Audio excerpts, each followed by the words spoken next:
ఇంగ్లీష్లో ఉన్న కంటెంట్ తెలుగులో తెలుసుకోవాలంటే ముందుగా గూగుల్ని ఓపెన్ చేసి దాని కింద 5 ఆప్షన్స్ ఉంటాయి. దానిలో ట్రాన్స్లేట్ టెక్స్ట్ అనే ఆప్షన్ ఎంచుకోవాలి. ఎంచుకున్న తర్వాత గూగుల్ లెన్స్ కనపడుతుంది. దాని కింద డిటెక్ట్ లాంగ్వేజ్ను సెలెక్ట్ చేసుకొని దానిలో ఇంగ్లీష్ను సెలెక్ట్ చేయాలి. దాని పక్కన యారో సింబల్ కనపడుతుంది. యారో సింబల్ తర్వాత ట్రాన్స్లేట్ టు అనే ఆప్షన్ ఉంటుంది. ఇప్పుడు మనం అందులో నుండి తెలుగు అనే ఆప్షన్ సెలెక్ట్ చేసుకొని దాని పక్కన డౌన్లోడ్ అనే సింబల్ ఉంటుంది. దాన్ని క్లిక్ చేసి తెలుగును డౌన్లోడ్ చేసుకోవాలి. ఇప్పుడు అర్థం కాని ఒక ఇంగ్లీష్ పారాగ్రాఫ్ని ట్రాన్స్లేట్ టెక్స్ట్ మీద క్లిక్ చేసి పారాగ్రాఫ్ పై ఉంచాలి లేదా ఫోటో తీయాలి. అప్పుడు మనం సెలెక్ట్ చేసిన కంటెంట్ ఆటోమేటిక్గా తెలుగులో కనిపిస్తుంది. అవసరమైతే ఫోటో తీసి తెలుగులో వినవచ్చు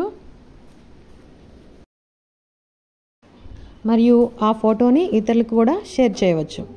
థ్యాంక్ యూ.